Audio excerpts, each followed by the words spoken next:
Good morning, students. In today's class, we'll study the next important topic.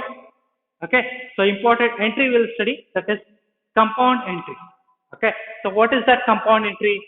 Let us see. Multiple debits or multiple credits.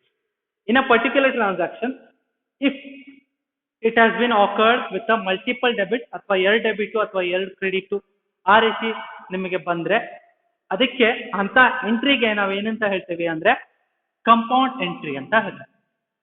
So example ನೋಡೋದಾದ್ರೆ purchase business started with cash rupees 10,000 and goods rupees 5,000. So business ಅನ್ನ start ಮಾಡಿರಿ, cash 10,000 ರೂಪಾಯಿ ಐತಿ, goods 5,000 ರೂಪಾಯಿ. Okay, business ಅನ್ನ start ಮಾಡಿರಿ. Business ಏನ್ ಬಂತು? ಕ್ಯಾಶು ಬಂತ, ಗೂಡ್ಸು ಬಂತು. ಓಕೆ, ಕ್ಯಾಶು ಬಂತು, ಗೂಡ್ಸು ಬಂತು. ಸೊ ಇವಾಗ ಎಂಟ್ರಿನ ಹೇಗ್ ಮಾಡೋದು, ಜರ್ನಲ್ ಎಂಟ್ರಿ ಹೇಗ್ ಪಾಸ್ ಮಾಡೋದು? So first thing, what comes into the business? Cash comes into the business. Cash account debited. Cash ಎಷ್ಟು ಬಂತ? ಇಲ್ಲ, ಗೂಡ್ಸ್ ಬಂದಿದೆ. ಗೂಡ್ಸ್ ಅಂತ ಬರಿ ಬದ್ಲಿ ವಿ ಕ್ಯಾನ್ ರೈಟ್ ಸ್ಟಾಕ್ ಅಂತ ಬರಿಬಹುದು. ಓಕೆ, ಅಥವಾ ಗೂಡ್ಸ್ ಅಂತ ಬರಿಬಹುದು. ಓಕೆ, ಗೂಡ್ಸ್ ಬಂತ ಬಿಸ್ನೆಸ್ಗೆ. ಓಕೆ, ಸ್ಟಾಕ್ ಅಂತ ಬರ್ರಿ ಅಥವಾ ಗೂಡ್ಸ್ ಅಂತ ಬರ್ರಿ, ದಟ್ ಈಸ್ ಆಲ್ಸೋ ಡೆಬಿಟೆಡ್. ಎರಡು ಡೆಬಿಟ್ ಅದು ಬಂದಿತ್ತು. ಎದ್ರಲ್ಲೇ ಸ್ಟಾರ್ಟಿಂಗ್ ಬಿಸ್ನೆಸ್ ಮಾಡತ್ತಾರಲ್ಲ, ಸ್ಟಾರ್ಟಿಂಗ್ ಬಿಸ್ನೆಸ್ ರೊಕ್ಕ ತಂದ್ರೆ ಅದಕ್ಕೆ ನಾವು ಏನಂತ ಹೇಳ್ತೇವೆ? We call it as capital to capital account. So 10,000, 5,000 in terms of stock. Okay, in terms of goods.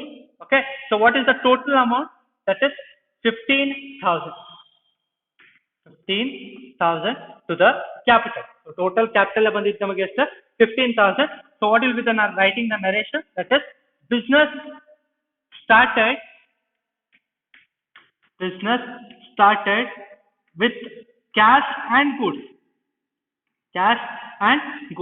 Business ಅನ್ನ ಸ್ಟಾರ್ಟ್ ಮಾಡಿದ್ರಿ, ಕ್ಯಾಶ್ ಅಷ್ಟ ಅಲ್ಲ ಗೂಡ್ಸು ಬಂದೈತಿ ಅಂತ.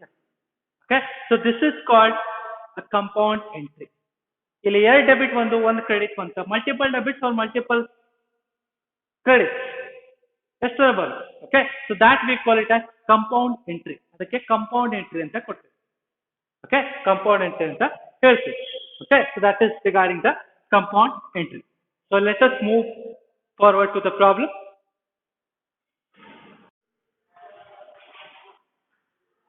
Good morning, students. In today's class, we'll study the 2020 question paper. Okay, question paper problem. Okay, on journal entry. Okay, so let us see the problem. Journalize the following transactions in the books of Jagdish. Okay, so in the books of Jagdish, you have to journalize the transactions. Okay, so first they have given the date. Okay, and they have given the particulars as well as the details.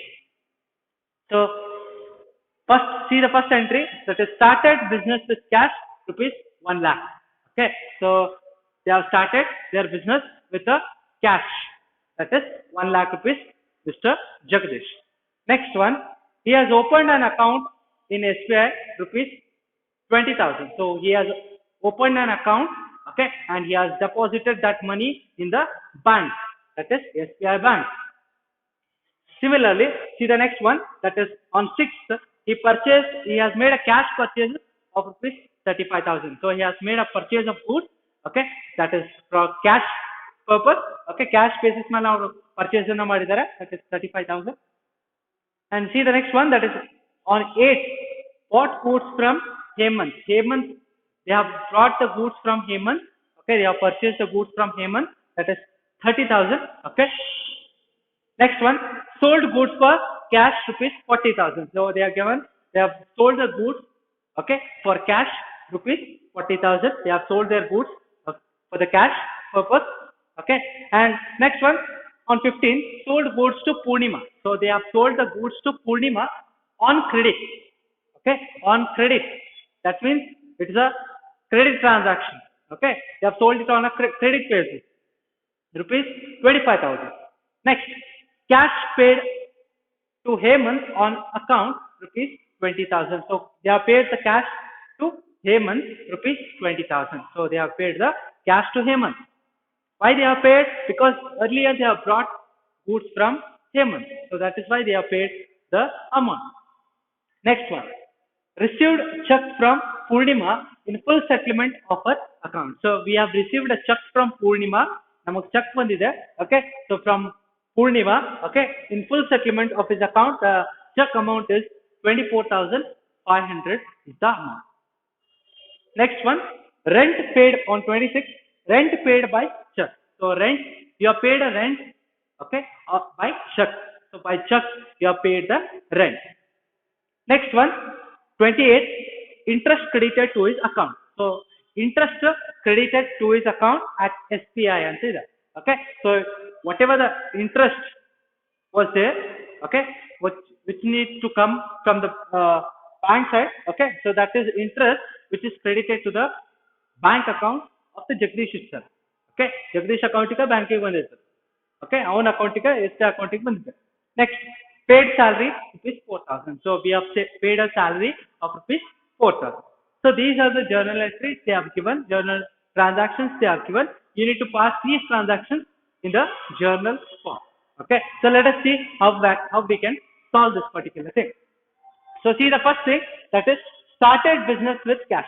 So you have started business with cash means, so you have what comes into the business, cash comes into the business. So that is why you have to write here cash account. Okay, so that is first transaction 1/1/2019, that is cash account debited to. From where we have got the cash. So whenever we are starting a business, we need to represent the contribution which is made by the owner. Okay, so that is, we call it as a capital, to capital account.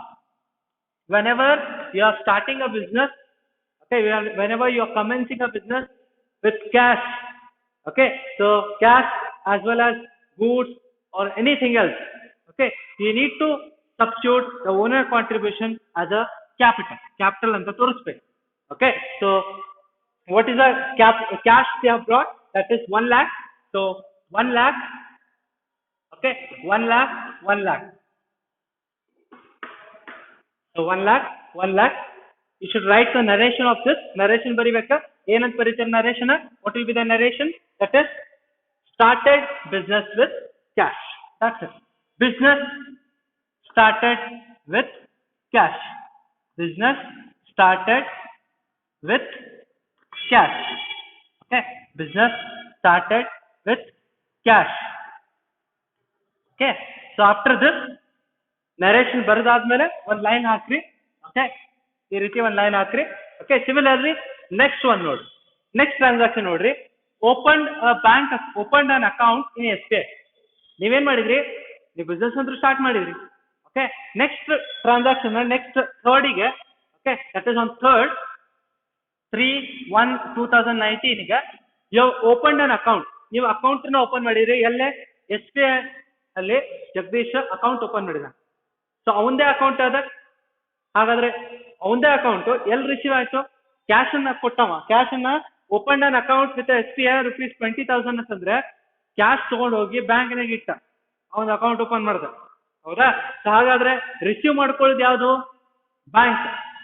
Okay, so bank has received that particular money. So that is why bank account. Okay, so bank account debit to. ಎತ್ತರಲ್ಲೇ ಕೊಡ್ತಾರ business? ಎತ್ತರಲ್ಲೇ ಕೊಡ್ತೈತಿ? ಎಲ್ಲಿಂದ ಕೊಡ್ತೈತಿ? ನಾ ಹೇಳೇಬಿಟ್ಟೇನಿ. Transactions ಗಳನ್ನ ಐದರ್ ಕ್ಯಾಶ್ಲೇ ಮಾಡ್ತೀವಿ ಅಥವಾ ಬ್ಯಾಂಕ್ಲೇ ಮಾಡ್ತೀವಿ ಅಂತೇಳಿ. ಈಗ ಬ್ಯಾಂಕಿಗೆ ನೀವು ಜಮಾ ಮಾಡತ್ತೀರಿ ರೊಕ್ಕ ಅಂತಂದ್ರೆ ಎಲ್ಲಿಂದ ಕೊಡ್ತೀರಿ? ಕ್ಯಾಶ್ಲೇನೆ ಕೊಡ್ತೀರಲ್ಲ, ಕ್ಯಾಶ್ ಅಕೌಂಟ್ ಕೊಡ್ತೀರಿ. So that is why bank account debited to cash account. Bank account debited to cash account. Okay, so what will be the narration? That is opened a bank account. Opened a bank account. account with SBI. With SBI. So what is the amount which you have deposited on the deposited in the bank? That is 20,000. 20,000. 20,000. 20,000. So after this, you have to put a line here. Okay. See the next transaction.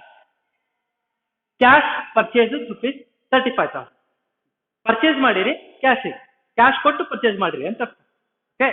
So cash ಕೊಟ್ಟು purchase ಮಾಡಿದ್ರೆ business ಗೆ ಏನು ಬಂತು? Purchase. Okay. Business ಗೆ purchase ಆದ್ರೆ what comes into the business? Goods. That is purchased. Okay. So that is why purchases account debited to purchases account debited to ಏನು ಕೊಟ್ಟು purchase ಮಾಡೇವಿ? Cash ಕೊಟ್ಟು purchase ಮಾಡೇವಿ. So that is why to cash account. To cash account. Date ಎಷ್ಟದು? That is 6/1/2019.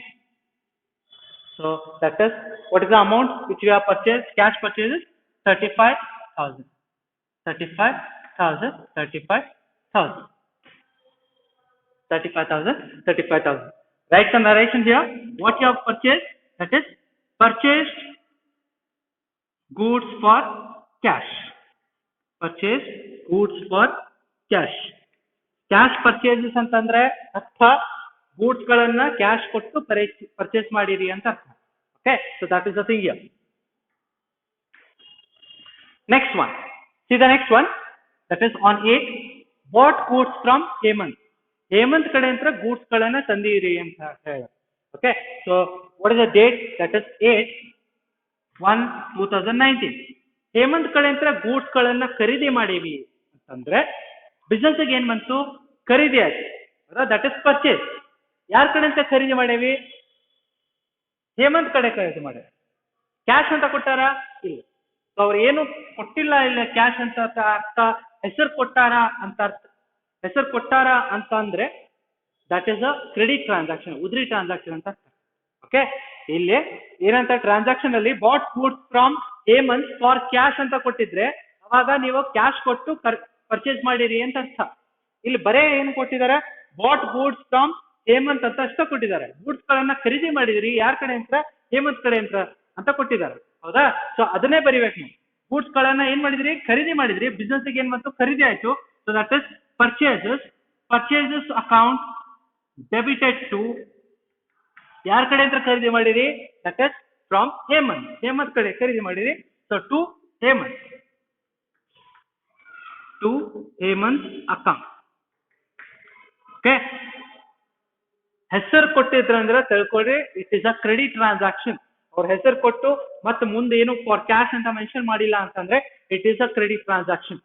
Okay, so that is why you have to write here purchase goods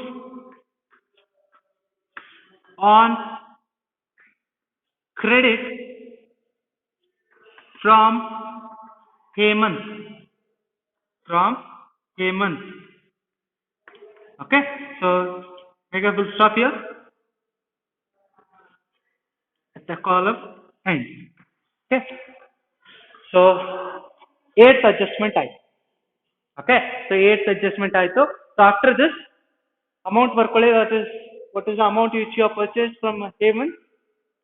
That is 30,000. Okay, so 30,000. 30,000. 30,000. 30,000. 30,000. So you have purchased goods from Hemant on credit basis. So that is you have treated. In the similar way, so after this, ಇಲ್ಲಿ ನೋಡ್ರಿ, ಒಂದ್ ವೇಳೆ page ನಿಮ್ದು ಇಲ್ಲೇ complete ಆತಂದ್ರೆ ನೀವೇನ್ ಮಾಡ್ಬೇಕು? ಇಲ್ಲಿ ಮಟ್ಟ ಟೋಟಲ್ ಮಾಡ್ಕೋಬೇಕು. ಪೇಜ್ ನಿಮ್ದು ಇಲ್ಲಿಗೆ ಕಂಪ್ಲೀಟ್ ಆತಂದ್ರೆ ಈಗ ನಾ ಇಲ್ಲಿ ತೋರಿಸ್ತೇನೆ ಅದು ಪೇಜ್ ಹೆಂಗ್ ಕಂಪ್ಲೀಟ್. ನಿಮ್ ಪೇಜ್ ಎಲ್ಲಿ ಕಂಪ್ಲೀಟ್ ಆಗುತ್ತಲ್ಲ ಅಲ್ಲೇ ನೀವು ಈ ರೀತಿ ಒಂದು ಟೋಟಲ್ ಮಾಡ್ಕೋಬೇಕು. ಓಕೆ, ಈ ರೀತಿ ಒಂದು ಕಾಲಮ್ ಅನ್ನ ಹಾಕೊಂಡು ಓಕೆ ಇಲ್ಲೇ ಲಾಸ್ಟಿಗೆ ಟೋಟಲ್ ಬ್ಯಾಲೆನ್ಸ್ ಕ್ಯಾರಿ ಫಾರ್ವರ್ಡ್ ಅಂತ ಬರೀಬೇಕು. Okay, carry forward C/F carry forward ಅಂದ್ರೆ ನೀವು ಇಲ್ಲಿ ಮಟ್ಟ ಏನ್ ಟೋಟಲ್ ಮಾಡ್ಕೊಂಡಿರ್ತೀವಿ ಆ ಪೇಜ್ ಕಂಪ್ಲೀಟ್ ಆಗಿರ್ತೈತಿ. ಆ ಪೇಜ್ ಕಂಪ್ಲೀಟ್ ಆದ ನಂತರ ಅಲ್ಲಿ ಒಂದು ಟೋಟಲ್ ಮಾಡ್ಕೋಬೇಕು. ಆ ಟೋಟಲ್ ಮಾಡ್ಕೊಂಡು ಅವನ್ನೆಲ್ಲ ಕೂಡಿಸ್ಕೋಬೇಕು. ಸೊ ಇದು ಟೋಟಲ್ ಮಾಡ್ಕೊಳ್ಳಿ. ಎಷ್ಟು ಬರುತ್ತೆ? 1,20,000 plus 30,000, 35,000, 50, 1,50,000, 185. Okay, so 1,85,000 ಆಯ್ತು ಇಲ್ಲಿ ಮಟ್ಟ ಟೋಟಲ್. 1,85,000, 1,85,000 ಇಲ್ಲಿ ಮಟ್ಟ ಒಂದು ಟೋಟಲ್ ಮಾಡ್ಕೊಂಡ್ವಿ. 1,85,000 ಬಂತು. ಆ 1,85,000 ನಾವು ಬರ್ದಿದ್ದೇವೆ. Okay, that is total balance carry forward. ಇಷ್ಟು ಬ್ಯಾಲೆನ್ಸ್ ಅನ್ನ ನೀವು ನೆಕ್ಸ್ಟ್ ಪೇಜಿಗೆ ಕ್ಯಾರಿ ಫಾರ್ವರ್ಡ್ ಮಾಡತ್ತೀರಿ, ಕ್ಯಾರಿ ಫಾರ್ವರ್ಡ್ ಮಾಡತ್ತೀರಿ ಅಂತ ಅರ್ಥ. ಓಕೆ, ಸೊ ಅಲ್ಲಿ ಪೇಜ್ ಕಂಪ್ಲೀಟ್ ಆದ್ರೆ ನೀವು ಈ ರೀತಿ ಟೋಟಲ್ ಮಾಡ್ಕೋಬೇಕು. ನೆಕ್ಸ್ಟ್ ನೀವೇನ್ ಮಾಡಬೇಕು? ಓಕೆ, ನೆಕ್ಸ್ಟ್ ಇದನ್ನ ನೀವು ಇಲ್ಲಿ ಬರ್ಕೋಬೇಕು. ಏನಂತ? Total balance. Okay, so that is brought forward. B bar F. Total balance ಅಲ್ಲಿ ಕ್ಯಾರಿ ಫಾರ್ವರ್ಡ್, ಇಲ್ಲೇ ಬ್ರಾಟ್ ಫಾರ್ವರ್ಡ್ ಅಂತ ಬರ್ಕೊಳ್ಳಿ. ಓಕೆ, ಸೊ ಬರ್ಕೊಂಡು ಆ ಅಮೌಂಟ್ ನ ಬರ್ಕೊರಿ. ಎಷ್ಟಿದೆ? That is 1,85,000. 1,85,000, 1,85,000. ಸೊ ಇಷ್ಟಾದ್ಮೇಲೆ ಒಂದು ಲೈನ್ ಅನ್ನ ನೀವು ಅಲ್ಲೇ ಡ್ರಾ ಮಾಡಿ. 1,85,000. Okay, total balance brought forward ಅಂತ ಬಿ ಬಾರ್ ಎಫ್ ಅಂತ ಬರೆದು 1,85,000 ನೆಕ್ಸ್ಟ್ ಹಚ್ಕೊಳ್ಳಿ. ಓಕೆ, ನೆಕ್ಸ್ಟ್ ಟ್ರಾನ್ಸಾಕ್ಷನ್ ನೋಡಿ. C the next transaction. Sold goods for cash. Goods ಗಳನ್ನ ಸೇಲ್ ಮಾಡಿದಿರಿ for cash. Okay, sold goods for cash. Goods ಗಳನ್ನ sale ಮಾಡಿದಿರಿ, ಏನ್ ಸಿಕ್ತು ನಿಮಗ? ಕ್ಯಾಶ್ ಸಿಕ್ತು. ಹಂಗಾದ್ರೆ ಬಿಸ್ನೆಸ್ ಏನ್ ಬಂತು? ಗೂಡ್ಸ್ ಗಳನ್ನ ಮಾರೇವಿ, ಕ್ಯಾಶಿಗೆ ಮಾರೇವಿ ಅಂತಂದ್ರೆ ನಮಗೇನ್ ಬಂತು? ಕ್ಯಾಶ್ ಬಂತಲ್ಲ. So cash account debited to cash ಬಂತು. ಎತ್ತರಿಂದ ಬಂತು? ಸೇಲ್ ಮಾಡಿದಕ್ಕೆ ಬಂತಲ್ಲ. So to sales. What is the date of that particular transaction? That is 10/1/2019. Okay, so cash ಬಂತು ನಮಗ. ಎತ್ತರಲೆ ಸೇಲ್ ಮಾಡಿದಕ್ಕೆ ಬಂತ ಗೂಡ್ಸ್ ಗಳನ್ನ. ಸೊ ಅಮೌಂಟ್ ಎಷ್ಟಿದೆ? That is 40,000. Okay, we have sold goods of 40,000. 40,000 ನಮಗೆ cash ಬಂತು in the form of sales. Okay, we have made a sale of goods. So ಇದು narration ಬರಿಬೇಕಾ? ಏನ್ ಬರೀತೀರಿ? ಕ್ವಶನ್ ಆಗ ಏನೈತಿ ಅದನ್ನ ಬರೀರಿ. Sold goods for cash.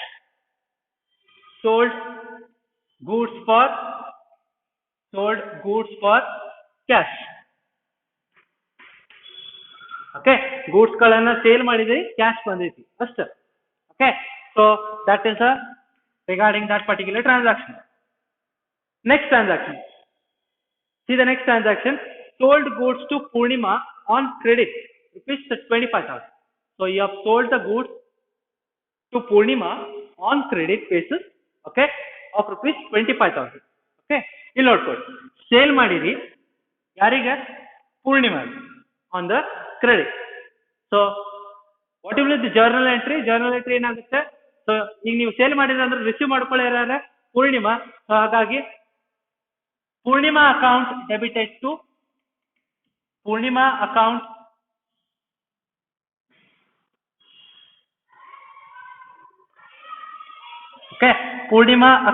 debited to sales account. Purnima ga sale madiri, so that is why you have written Purnima account debited to sales account. So what will be the date? What is the date? That 15/1/2019. Okay, so what will be the narration? So you have sold it for cash or you have sold it for credit? You have sold it for credit basis. I'll put it there. Sold goods to Purnima on credit ante. So what is the amount? That is 25,000. 25,000. 25,000. 25,000. You have written. So you have to write the narration. That is sold goods to Purnima on credit. Okay, Purnima on credit.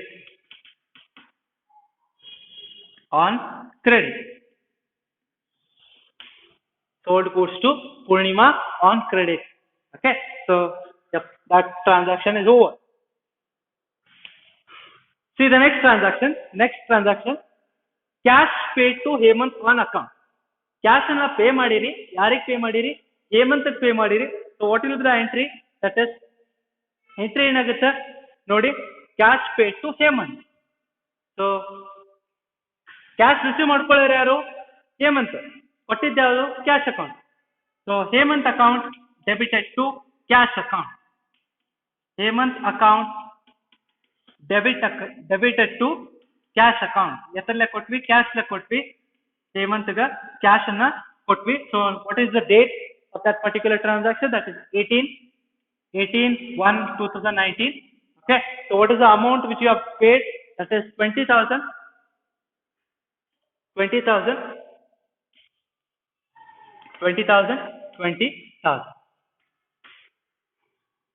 What will be the narration? Cash paid to Hemant. Cash paid to Hemant. Cash paid to Hemant. Okay, Hemant ga cash anna pay madiri anta transaction narration olaga baribeku. See the next one. 18th aito. See the next one. Received check from Purnima in full settlement of her account, that is 24,500. So we have received a check. ನಮಗೆ check ಬಂದೈತಿ. ಯಾರ ಕಡೆ ಇದ್ರ? ಪೂರ್ಣಿಮಾ ಕಡೆ ಇದ್ರ. Okay, so ಇಲ್ಲಿ ನೋಡಿ ನಮಗೆ ಚೆಕ್ ಬಂದೈತಿ. ಯಾರ ಕಡೆ ಇದ್ರ? ಪೂರ್ಣಿಮಾ ಕಡೆ ಇದ್ರ. ಸೊ ಇಲ್ಲಿ ಟ್ರಾನ್ಸಾಕ್ಷನ್ ಅನ್ನ ಜರ್ನಲ್ ಎಂಟ್ರಿ ಹೇಗೆ ರೆಕಾರ್ಡ್ ಮಾಡಬೇಕು ಅಂತಂದ್ರೆ, ಚೆಕ್ ಬಂದ್ರೆ ನಮ್ಗೆ ಏನರ್ಥ? ನಮ್ಮ ಅಕೌಂಟಿಗೆ ಬರ್ತೈತಿ. ಆ ಚೆಕ್ ಅನ್ನ ಬ್ಯಾಂಕ್ನಾಗ ತೋರಿಸ್ಬೇಕಾ? ಬ್ಯಾಂಕಿಗೆ ಕಳಿಸ್ಬೇಕಾ? ಹಾಗಾದ್ರೆ ರಿಸೀವ್ ಮಾಡ್ಕೊಳ್ಳಿ ಅದು ಬ್ಯಾಂಕ್. ಚೆಕ್ ಅಂತ ಬಂದ್ರೆ ವರ್ಡ್ ನೆನಪಿಟ್ಕೊಳ್ಳಿ, ಬ್ಯಾಂಕ್ ಅಂತ ಬರಿಬೇಕು. ನಿಮ್ ಬುಕ್ಸ್ ಆಫ್ ಅಕೌಂಟ್ಸ್ ಒಳಗ, ಜರ್ನಲ್ ಎಂಟ್ರೀಸ್ ಒಳಗ ಚೆಕ್ ಅಂತ ಬಂದ್ರೆ you have to write bank, because we are dealing with a bank. Okay, who has given that cheque? That is Purnima. So what will be the journal entry for that particular thing? So you have received a cheque. That is why you are writing as bank account. Bank account debit. Bank account debit. You are receiving a bank check of rupees 24,500. 24,500 rupees check you have received. Okay. So ಅದಕ್ಕೆ check ಅಂತ ಬರುವುದೇ ನಾವೇನಂತ ಬರೀತೇವೆ? Bank ಅಂತ ಬರೀತೇವೆ. Okay. So we will not write check in our books of accounts. We will show it as a bank. Next, ಅದನ್ನ ಯಾರು ಕೊಟ್ರು? ಪೂರ್ಣಿಮಾ ಕೊಟ್ಲು. Okay, so just see the previous transaction. Okay, previous transaction ನೋಡ್ರಿ. ಪೂರ್ಣಿಮಾಗೆ ಏನಾದ್ರು sale ಮಾಡೇವೆ ನೋಡ್ರಿ. ಇಲ್ಲಿ ನೋಡ್ರಿ, 15th ಡೇ ಟ್ರಾನ್ಸಾಕ್ಷನ್ ನೋಡಿ. Sold goods to Purnima on credit rupees 25,000. 25,000 ರೂಪಾಯಿ ಗೂಡ್ಸ್ ಗಳನ್ನ ನೀವು ಅಕ್ಕಿಗೆ ಮಾರಿದ್ರಿ. ಪೂರ್ಣಿಮಾ ಉದ್ರಿ ಮಾರಿದ್ರಿ, ಕ್ರೆಡಿಟ್ ಬೇಸಿಸ್ ನಲ್ಲಿ ಮಾಡಿದ್ರಿ. 25th ಡೇಟಿಗೆ ಅವಳು ಏನ್ ಮಾಡಿದಾಳೆ? ಚೆಕ್ ಅನ್ನು ಕೊಟ್ಟಿದ್ದಾಳೆ in full settlement of our account. That is 24,500 cheque ಕೊಟ್ಟಾಳೆ. ನಮಗೆ ಅಮೌಂಟ್ ಬರೋದು ಎಷ್ಟಿತ್ತು? 25,000. ಆದ್ರೆ ನಮಗ್ ಬಂದಿದ್ದ ಚೆಕ್ ಎಷ್ಟು? 24,500 ಫುಲ್ ಸೆಟ್ಲ್ಮೆಂಟ್ ಅಂತ ಹೇಳ. ಅಂದ್ರ ಅರ್ಥ ನಾವು ಡಿಸ್ಕೌಂಟ್ ಕೊಟ್ಟೇವಿ ಅಂತ ಅರ್ಥ. ಅಂದ್ರೆ ಬಿಸ್ನೆಸ್ ಡಿಸ್ಕೌಂಟ್ ಕೊಟ್ಟೈತಿ ಪೂರ್ಣಿಮಾಗ ಅಂತ ಅರ್ಥ. So that is why if any discount is allowed by the business ಏನಾದ್ರು ಡಿಸ್ಕೌಂಟ್ ಕೊಟ್ಟಿದ್ರೆ ಅವಾಗ ನಾವ್ ಏನಂತ ಹೇಳ್ತೇವೆ? So we'll call it as discount account. Discount account that should be debited. Okay, ನಾವು ಡಿಸ್ಕೌಂಟ್ ಕೊಟ್ಟಿವಿ. ಎಷ್ಟು? That is 500 rupees ಡಿಸ್ಕೌಂಟ್ ಕೊಟ್ಟಿವಿ. ಮೊದ್ಲೇಕ್ ನಮಗ್ ಬರೋದು ಎಷ್ಟಿತ್ತು? 25,000 ಇತ್ತ. ಅದ್ರೊಳಗೆ ಬರೀ ಚೆಕ್ 24,500 ಬಂದೈತಿ. Full settlement of his account ಅಂತ ಹೇಳಾರ ಅಂತ ಅರ್ಥ. 500 rupees ಡಿಸ್ಕೌಂಟ್ ಕೊಟ್ಟಂಗ. ಸೊ ಡಿಸ್ಕೌಂಟ್ ಅನ್ನ ಡೆಬಿಟ್ ಮಾಡಿದ್ದೇವೆ. ನಾವು ಡಿಸ್ಕೌಂಟ್ ಕೊಟ್ರೆ ಡೆಬಿಟ್ ಆಗುತ್ತೆ, ನಮಗೆ ಯಾರು ಡಿಸ್ಕೌಂಟ್ ಕೊಟ್ರೆ ಅದು ಕ್ರೆಡಿಟ್ ಆಗುತ್ತೆ. ಇದೊಂದು ಸ್ವಲ್ಪ ತಲೆಗಿಟ್ಕೊರಿ. ನಾವ್ ಏನಾದ್ರು ಬೇರೆದವರಿಗೆ ಡಿಸ್ಕೌಂಟ್, ಬಿಸ್ನೆಸ್ ಏನಾದ್ರು ಬೇರೆದವರಿಗೆ ಸಪ್ಲೈಯರ್ಗೆ ಅಥವಾ ಕ್ರೆಡಿಟರ್ಗೆ ಡಿಸ್ಕೌಂಟ್ ಕೊಟ್ಟಿದ್ರೆ, ನಾವು ಡಿಸ್ಕೌಂಟ್ ಕೊಟ್ಟಿದ್ರೆ ಬೇರೆದವರಿಗೆ, okay, so that will be debited. ಬೇರೆದವ್ರು ನಮಗೆ ಡಿಸ್ಕೌಂಟ್ ಕೊಟ್ಟಿದ್ರೆ, ಬಿಸ್ನೆಸ್ ಡಿಸ್ಕೌಂಟ್ ಕೊಟ್ಟಿದ್ರೆ ಇಟ್ ಶುಡ್ ಬಿ ಕ್ರೆಡಿಟೆಡ್. ಇದು ಡಿಸ್ಕೌಂಟ್ ಅಲೌಡ್ ಆಯ್ತು. ನಮಗೇನಾರ ಬಂದಿದ್ರೆ ಅದು ಡಿಸ್ಕೌಂಟ್ ರಿಸೀವ್ಡ್ ಆಗಿತ್ತು. Okay, that is the difference. ಯಾರು ಕೊಟ್ಟಿದ್ದು cheque? Purnima. So write there Purnima. Purnima account. Purnima account, that is, what is the total value? 25,000. 25,000. So narration ಏನು ಬರೀತೀರಿ? What is the narration here? that is received check from ಯಾರ ಕಡೆ ಅಂತ receive ಮಾಡ್ಕೊಂಡ್ರಿ from Purnima in full settlement of her account, in full settlement of her account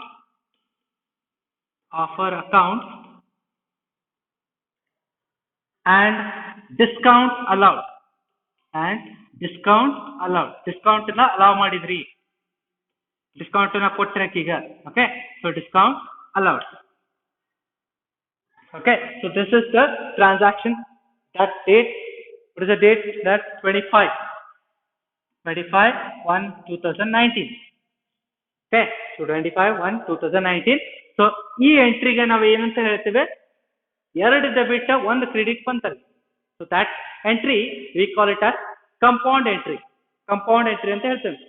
ಎರಡು multiple debit ಅಥವಾ multiple debit one credit ಬಂದಿರಬಹುದು ಅಥವಾ multiple credit one debit ಬಂದಿರಬಹುದು, so we call it as compound entry, okay, or else we call it as complex entry. Okay, so this ಇಲ್ಲಿ ಮಟ ಮುಗಿತ, page complete ಆಯ್ತು. So ಇನ್ನ transaction ಅದಾವ, ಇನ್ನ ಎಷ್ಟು ಟ್ರಾನ್ಸಾಕ್ಷನ್ ಅದಾವ್ರಿ 25th ಮಟ ಆತ, ಇನ್ನ 3 ಟ್ರಾನ್ಸಾಕ್ಷನ್ ಅದಾವ. ಸೊ ಅದನ್ನ ಟೋಟಲ್ ಮಾಡ್ಕೊಳ್ಳಿ, ಎಷ್ಟು ಬರ್ತ ನೋಡ್ರಿ ಇದ total. Okay, so total balance page complete ಆತಿಲ್ಲ, ನಂದು ಪೇಜ್ ಕಂಪ್ಲೀಟ್ ಆತ, ನಿಮ್ದು ಕಂಟಿನ್ಯೂ ಇತ್ತಂದ್ರೆ ಕಂಟಿನ್ಯೂ ಮಾಡ್ರಿ ಟ್ರಾನ್ಸಾಕ್ಷನ್ಸ್ ಗಳನ್ನ. Total balance carry forward. Okay, so ಈಗ ಏನ್ ಮಾಡ್ಬೇಕು, 1,85,000 plus 40,000 plus 25,000 plus 20,000 plus 25,000, 24,500 plus 500 ಇವನ್ನೆಲ್ಲ ಕೂಡಿಸಿದ್ರೆ ಎಷ್ಟು ಬರ್ತೈತಿ ನೋಡಿ. That is what will be the value? So what will be the total there? Okay, so the total will be 2,95,000. 2,95,000. ಎರಡು ಕಡೆ total ಮಾಡ್ಕೊಂಡ್ರಿ 2,95,000. ಓಕೆ, ಸೊ ಅದನ್ನೇ ಬ್ಯಾಲೆನ್ಸ್ ಬ್ರಾಡ್ ಫಾರ್ವರ್ಡ್ ಮಾಡ್ಕೊಳ್ಳಿ. So that is 2,95,000. 2,95,000. Okay, so ಈಗ next ಏನ್ ಮಾಡಬೇಕು, next transaction ನೋಡ್ಕೊಳ್ಳಿ. That is rent paid by cheque. Rent ನ ಪೇ ಮಾಡಿರಿ, ಚೆಕ್ಲೆ ಪೇ ಮಾಡಿರಿ. That means rent account debited to, receive ಮಾಡ್ಕೊಳ್ಳೋದು ರೆಂಟ್. ಓಕೆ, ರೆಂಟ್ ಅಕೌಂಟ್ ಹೋಗುತ್ತೆ ರೊಕ್ಕ. ಕೊಟ್ಟಿದ್ದೆ ಅಕೌಂಟ್ ಚೆಕ್ ಅಂತ ಬರಕ್ ಆಗುದಿಲ್ಲ. ನಮ್ದು ಅಕೌಂಟ್ ಐತೆ ಅಂದ್ರೆ ಏನಂತ ಬರೀಬೇಕು, ಚೆಕ್ ಅಂದ್ರೆ you have to write bank, to bank account. Okay, so to bank account. What is the date? That is 26/1/2019. Okay, so that is what will be the narration? Rent paid by check. Rent paid by check. Rent na pay madiri, check le pay madiri. That is, what is the amount? That is 5,000. 5,000. Rent amount you have paid by check. So that ends the particular journal entry. Rent na pay madiri by the bank. Check le pay madiri andra you have to write the bank. See the next one, interest credited to his account. Interest credit ಆಗೈತಿ ಅವನ ಅಕೌಂಟಿಗೆ. Interest credit ಆಗೈತೆ ಅನ್ನೋದು ಎಲ್ಲಿ ಬಂದಿರ್ತೈತಿ? Bank ಅಕೌಂಟಿಗೆ ಬಂದಿರ್ತೈತಿ. To is account at SBI. SBI bank account ಐತೆ ಒಂದು. So bank account debited to, ಬ್ಯಾಂಕಿಗೆ ಏನ್ ಬಂತು, ಇಂಟ್ರೆಸ್ಟ್ ಕ್ರೆಡಿಟ್ ಆಗೈತಿ ಅವನ ಅಕೌಂಟಿಗೆ ಅಂತ ಯಾರ, to interest account. To interest account, ಅವನ ಅಕೌಂಟಿಗೆ ಇಂಟ್ರೆಸ್ಟ್ ಕ್ರೆಡಿಟ್ ಆಗೈತಿ, ಅವನ ಅಮೌಂಟ್ ಬಂದೈತಿ ಅಂತ ಅರ್ಥ. Okay, so interest account, that is, what is the amount? That is 500. Okay, so what will be the narration? Narration ಏನಾಗುತ್ತೆ, interest credited to his account. Interest credited ಅಂದ್ರೆ ಅವನ ಅಕೌಂಟ್ ಬರತೈತಿ ಅಂತ ಅರ್ಥ ರೊಕ್ಕ. Interest credited to his account, to his SBI account. Interest credited to his SBI account. See the next, last journal entry, paid salary. Salary pay ಮಾಡಿರಿ ಅಂತ ಅರ್ಥ, ಕ್ಯಾಶ್ಲೆ pay ಮಾಡಿರಿ, ಏನು ಕೊಟ್ಟಿಲ್ಲ ಅಲ್ಲಿ ಟ್ರಾನ್ಸಾಕ್ಷನ್. ಸೊ ಸ್ಯಾಲ್ರಿನ ಪೇ ಮಾಡಿರಿ ಅಂದ್ರೆ ಸ್ಯಾಲ್ರಿ ಖರ್ಚು ಎಕ್ಸ್ಪೆನ್ಸಸ್ ಅನ್ನ ಡೆಬಿಟ್ ಮಾಡ್ಬೇಕು. ಸ್ಯಾಲ್ರಿ ಅಕೌಂಟ್ ಡೆಬಿಟೆಡ್ ಟು ಎತ್ತಲ್ಲೇ ಕೊಡ್ತೀರಿ ಸ್ಯಾಲ್ರಿನ ಕ್ಯಾಶ್ಲೆ ಕೊಡ್ತೀರಿ to cash account. So date 30/1/2019. Okay, so what is the amount? Salary ಕೊಟ್ಟಿದ್ದು 4,000 value 4,000. So what will be the narration? Narration ಏನಾಗುತ್ತೆ? Paid salary. That's enough. Paid salary. After this, you have to make a total here. Okay, ಇದನ್ನು total ಮಾಡ್ಕೊಳ್ಳಿ. ಎಷ್ಟು ಬರುತ್ತೆ ನೋಡ್ರಿ.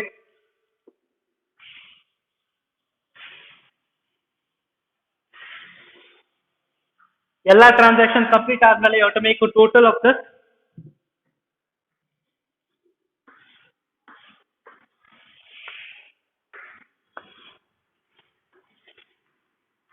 Okay, so ಇಲ್ಲಿ ನೋಡಿ ಮೊದಲೇಕ 2,95,000 ಇತ್ತು ಪ್ಲಸ್ 5,000 ಪ್ಲಸ್ 500 3,04,500 rupees ಆಯ್ತು. So 3,04,500 3,04,500 is the value. 3,04,500. So total. Okay, so total will be 3,04,500. Problem easy irutte. Okay, so this is annual problem. Okay, problem easy irutte. You just understand ಮಾಡ್ಕೋಬೇಕಾಗಿತ್ತು the rules of credit as well as the rules of debit. ಅದನ್ನ correct ಆಗಿ understand ಮಾಡ್ಕೊಳ್ಳಿ. ಇಲ್ಲಿ ನೋಡ್ಕೊಳ್ಳಿ, first transaction ಒಳಗೆ ಏನಾಗಿತ್ತು? Capital ಜಾಸ್ತಿ ಆಗಿತ್ತು, cash ಜಾಸ್ತಿ ಆಗಿತ್ತು. ಕ್ಯಾಶ್ ಅಸೆಟ್ ಜಾಸ್ತಿ ಆದ್ರೆ ಡೆಬಿಟ್. ಕ್ಯಾಪಿಟಲ್ ಒಳಗೆ ಬರ್ತೈತಿ. ಕ್ಯಾಪಿಟಲ್ ಜಾಸ್ತಿ ಆದ್ರೆ ಕ್ರೆಡಿಟ್ ಮಾಡ್ಬೇಕಂತ ಹೇಳಿದ್ವಿ. Rules of debit clear concept ನೆನಪಿಟ್ಕೊಳ್ಳಿ. ಓಕೆ, ಎಕ್ಸ್ಪೆನ್ಸಸ್ ಮತ್ತೆ ಅಸೆಟ್ಸ್ ಇನ್ಕ್ರೀಸ್ ಆದ್ರೆ ಡೆಬಿಟ್, ಡಿಕ್ರೀಸ್ ಆದ್ರೆ credit. Capital, liability, revenue increase ಆದ್ರೆ ಕ್ರೆಡಿಟ್, ಡಿಕ್ರೀಸ್ ಆದ್ರೆ ಡೆಬಿಟ್. ಇದೇ ರೂಲ್ ಪ್ರಕಾರ ಎಂಟ್ರಿ ಆಗಿದೆ, ಹೌದಾ? ಕ್ಯಾಶ್ ಅಕೌಂಟ್, ಕ್ಯಾಶ್ ಏನಾಗಿದೆ? ಜಾಸ್ತಿ ಆಗಿದೆ, ಫರ್ಮಿಗೆ ಬಂದಿದೆ. ಸೊ ಕ್ಯಾಶ್ ಜಾಸ್ತಿ ಆದ್ರೆ ಕ್ಯಾಶ್ ಇಸ್ ಅಸೆಟ್ ಜಾಸ್ತಿ ಆದ್ರೆ ಡೆಬಿಟ್. 2 ಎದರ್ಲೆ ಬಂತ? ಕ್ಯಾಶ್ ಕ್ಯಾಪಿಟಲ್ ಬಂತ. ಸೊ ಹಾಗಾಗಿ ಕ್ಯಾಪಿಟಲ್ ಏನಾಗುತ್ತೆ? ಕ್ಯಾಪಿಟಲ್ ಜಾಸ್ತಿ ಆದ್ರೆ ಕ್ರೆಡಿಟ್, ಕ್ಯಾಪಿಟಲ್ ಅಕೌಂಟ್ ಕ್ರೆಡಿಟ್ ಆಗುತ್ತೆ. ರೂಲ್ಸ್ ಪ್ರಕಾರನೇ ಹೋಗಿದೆ. ನೆಕ್ಸ್ಟ್ ಬ್ಯಾಂಕ್ ಅಕೌಂಟ್ ಓಪನ್ ಮಾಡಿರಿ. Okay, so bank is asset ಜಾಸ್ತಿ ಆದ್ರೆ ಡೆಬಿಟ್. ಕ್ಯಾಶ್ ಇಸ್ ಅಸೆಟ್ ಕಡಿಮೆ ಆದ್ರೆ ಕ್ಯಾಶ್ ಹೋಯ್ತು ನಮ್ದು, ಕ್ಯಾಶ್ ಕಡಿಮೆ ಆದ್ರೆ credit. Okay, so next purchase account debited to cash account ಐತಿ. ಪರ್ಚೇಸ್ ಮಾಡಿರಿ ಗೂಡ್ಸ್ ಗಳನ್ನ. ಓಕೆ, ಸೊ ಪರ್ಚೇಸ್ ಮಾಡಿದ್ದು, ಪರ್ಚೇಸ್ ಇಸ್ ಎಕ್ಸ್ಪೆನ್ಸಸ್ ಜಾಸ್ತಿ ಆಯ್ತು. ಎಕ್ಸ್ಪೆನ್ಸಸ್ ಜಾಸ್ತಿ ಆದ್ರೆ ಡೆಬಿಟ್, ಪರ್ಚೇಸ್ ಅನ್ನ ಡೆಬಿಟ್ ಮಾಡಿ. ಓಕೆ, ಎತ್ತರಲ್ಲ ಕೊಟ್ಟೇವೆ ಕ್ಯಾಶ್ ಇಸ್ ಅಸೆಟ್ ಕಡಿಮೆ ಆಯ್ತು, ಕ್ಯಾಶ್ ಕೊಟ್ಟು ಪರ್ಚೇಸ್ ಮಾಡೇವೆ. ಅಸೆಟ್ ಕಡಿಮೆ ಆದ್ರೆ ಕ್ರೆಡಿಟ್ ಮಾಡಿ. ಓಕೆ, ಸಿಮಿಲರ್ಲಿ ನೆಕ್ಸ್ಟ್ ನೋಡಿ, purchase goods on credit from Hemant ಕಡೆಯಿಂದ ಗೂಡ್ಸ್ ಗಳನ್ನು ಖರೀದಿ ಮಾಡೇವೆ. ಪರ್ಚೇಸ್ ಏನಾಗುತ್ತೆ? ಎಕ್ಸ್ಪೆನ್ಸಸ್ ಆಗುತ್ತೆ. ಎಕ್ಸ್ಪೆನ್ಸಸ್ ಜಾಸ್ತಿ ಆಯ್ತು, ಪರ್ಚೇಸ್ ಜಾಸ್ತಿ ಮಾಡೇವಿ ಅಂದ್ರೆ ಡೆಬಿಟ್, ಪರ್ಚೇಸ್ ಡೆಬಿಟ್ ಆಗಿದೆ. ಓಕೆ, ನೆಕ್ಸ್ಟ್ ಹೇಮಂತ್ ಕ್ರೆಡಿಟರ್ ಹಾಕೋಣ. ಓಕೆ, ಸೊ ಡೆಟರ್ ಹಾಕೋಣ. ಕ್ರೆಡಿಟರ್ ಹಾಕೋಣ. ಸೊ ಕ್ರೆಡಿಟರ್ ಅಂದ್ರೆ ಲಯಬಿಲಿಟಿ. ಸೊ ಲಯಬಿಲಿಟಿ ಜಾಸ್ತಿ ಆಯ್ತು. ಓಕೆ, ಸೊ ಲಯಬಿಲಿಟಿ ಜಾಸ್ತಿ ಆಯ್ತು ಅಂದ್ರೆ ಏನ್ ಮಾಡ್ಬೇಕು? We have made it credit. So liability ಜಾಸ್ತಿ ಆಯ್ತು, creditor is a creditor. Okay, ನಾವು ಗೂಡ್ಸ್ ಗಳನ್ನ ಅವನ ಕಡೆಯಿಂದ ಖರೀದಿ ಮಾಡಿದ್ದೇವೆ, ಖರೀದಿ ಮಾಡಿದ್ದೇವೆ. ಓಕೆ, ಸೊ ಅದಕ್ಕೆ that thing becomes a liability. So liability will come increase, so that is credited. Next ನೋಡಿ, cash account debited to sales account. Sold goods for cash. Goods ಗಳು ಸೇಲ್ ಮಾಡಿರಿ, ನಮಗೇನಾಯ್ತು? ಕ್ಯಾಶ್ ಬಂತು. ಕ್ಯಾಶ್ ಇಸ್ ಅಸೆಟ್ ಇನ್ಕ್ರೀಸ್ ಆಯ್ತು, so that is debit. Sales is a revenue ಏನಾಗುತ್ತೆ?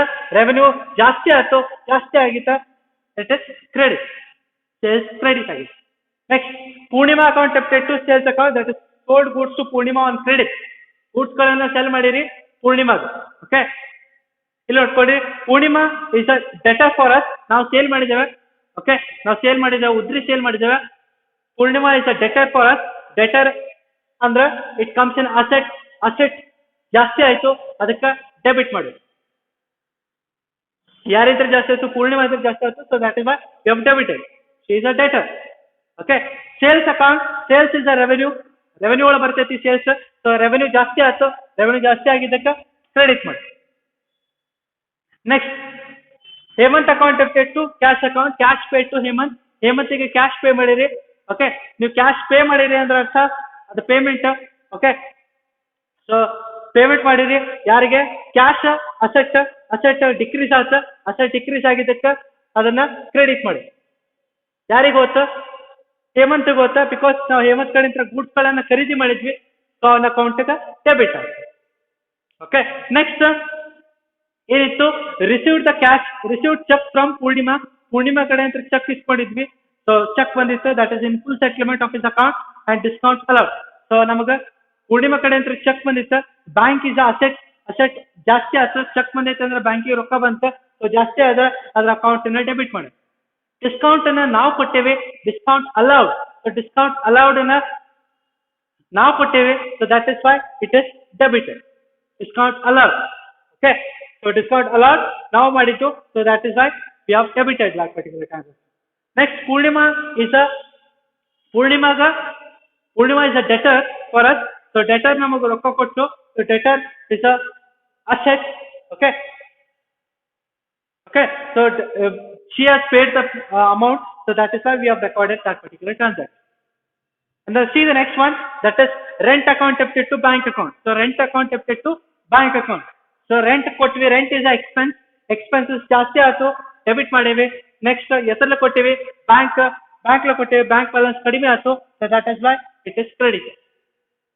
Next one, bank account debited to interest account. Bank has received interest ಬಂದೈತಿ ಬ್ಯಾಂಕಿಗೆ, so ಅದಕ್ಕೆ bank is asset increase ಆಯ್ತು, asset increase ಆಗಿದ್ದಕ್ಕೆ debit ಮಾಡೇವಿ.